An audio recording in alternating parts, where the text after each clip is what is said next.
Magandang araw mga lods. Ito nga pala gagawin natin ay mag-change oil tayo sa ating bagong NS 160. Gagamitin natin oil mga lods ay ito siya. Ito yung gagamitin nating oil pang change oil natin dyan. Ito yung oil niya mga lods. Yan, bali 1 litro at saka 300 ml. Okay, lipat natin mga lods. Yan, kasi medyo mahirap dun, hindi tayo makapag center stand. Okay. Ito na nga mga lods. Tulak pa natin ng kunti. Yan mga lods, kasi center stand natin mga lods para maganda yung posisyon. Ayan na mga lods, ang unang natin mga lods gagawin natin yung tanggalin natin yung cover sa lalim para hindi mahirap magbukas ng doon, yung drain. Ayan mga lods, simple lang pag mag change oil ng napakadali lang. Kahit hindi ka mekanikong na lisensyado, pwede mong gawin. Hindi naman nabuksan natin yung yung oil filter niya para masingaw siya ba, hindi siya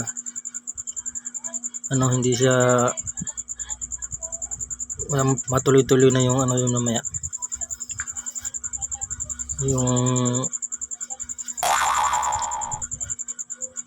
ng oil, ang labas ng oil sa oil drain niya mamaya. Tanggalin natin to mga lods, malapit na matanggal.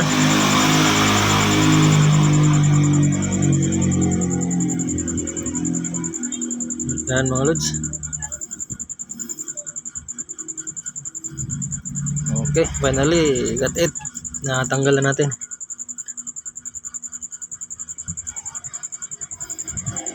Lagyan nyo na mga lods para hindi ka malito mamaya. Yun, tandaan mo yung guhit na yun. Okay, tanggalin natin mga lods yung lumang natin, oil filter. Papalitan natin ng bago yun mamaya.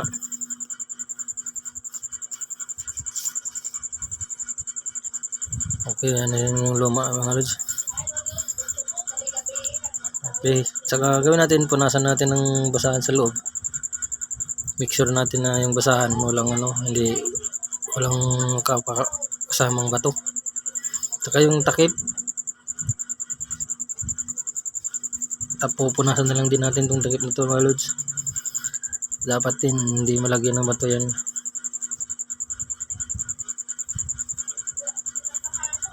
Okay mga lods, ngayon buksan na natin itong fuel drain niya mga lods.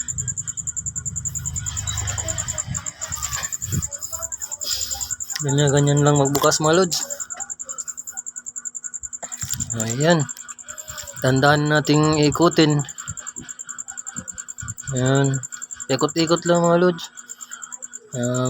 Habang sasahod natin lang natin, tatakas yun mamaya. Okay, ayun na, napakaitim na yung natin mga lods.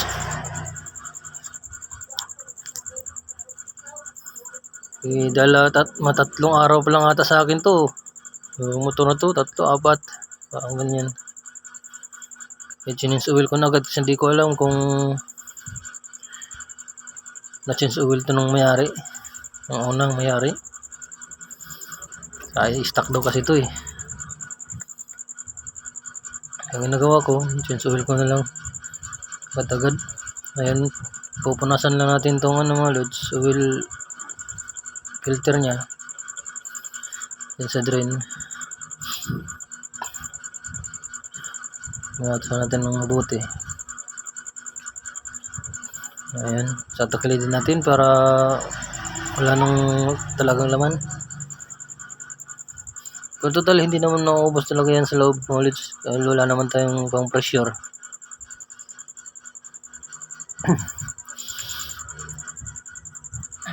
Ayan, kaya tatagilirin lang natin. Ayan mga lods. Ito na nga pala yung bago nating filter na ipapalit mga lods.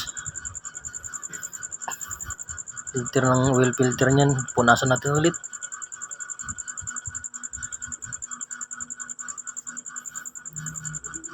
Ayan.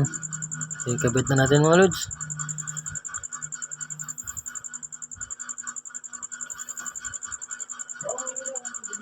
Okay, idiin lang natin hanggang sa mag-level sila yan mga lods.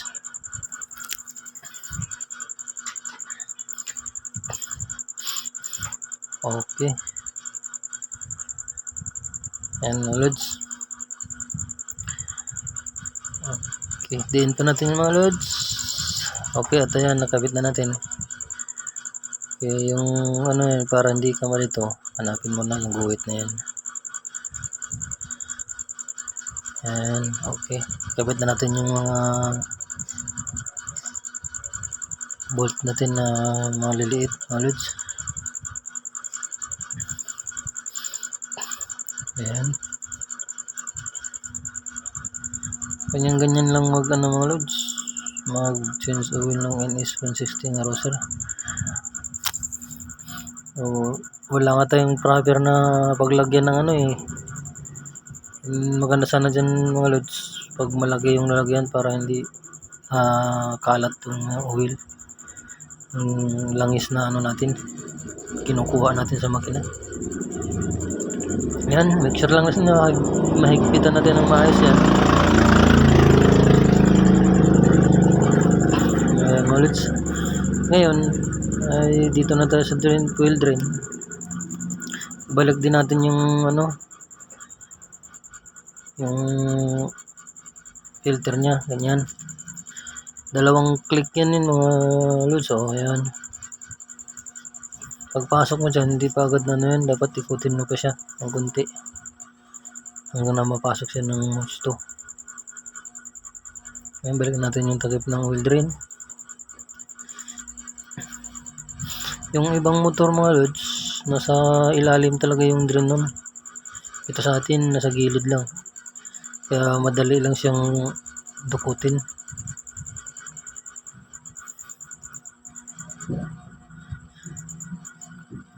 Okay mga lods, ipitan pa natin. Ayos. Okay.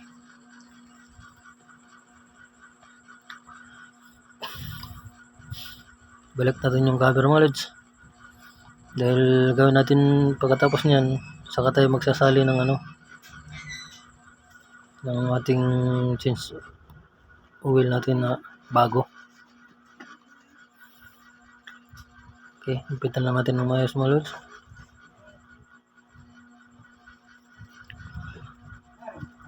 Ayan. Magandahan kasi itong inis natin mga lods. Kasi if-ay na yan mga lods. Matipid sa gas. Okay, ayun na. Nakabit na natin yung cover niya sa lalim. Ayun, lagyan na natin ng panibagong oil.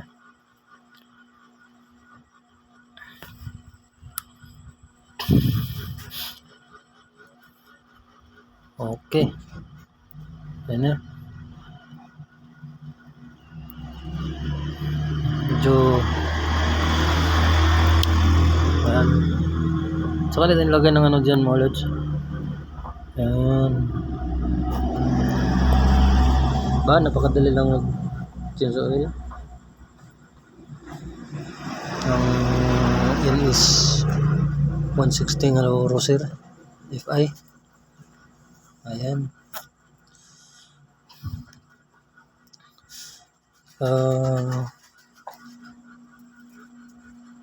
Patapos na yan, nailagay na nga pala natin yung una dun, yung 300 ml na yan. Nailagay ko na kanina yan. Yan, tagpan natin ng ayos.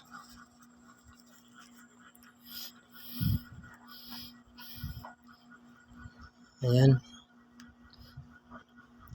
At ngayon, tapos na. Higpitan lang natin.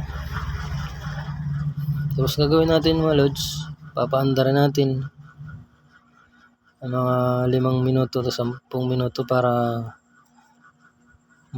maakyat yung ano natin, bagong change oil. Ayan na mga lods, ganyan na yun lang yung mag change oil ng Rouser 160 9S. At magandang salamat sa panonood mga lods. Naway pagpalain kayo ng nagkapalisan kayo naroon. Saka pakishare lang din po kung nagustuhan niyo yung video natin para sa sunod nating mga video.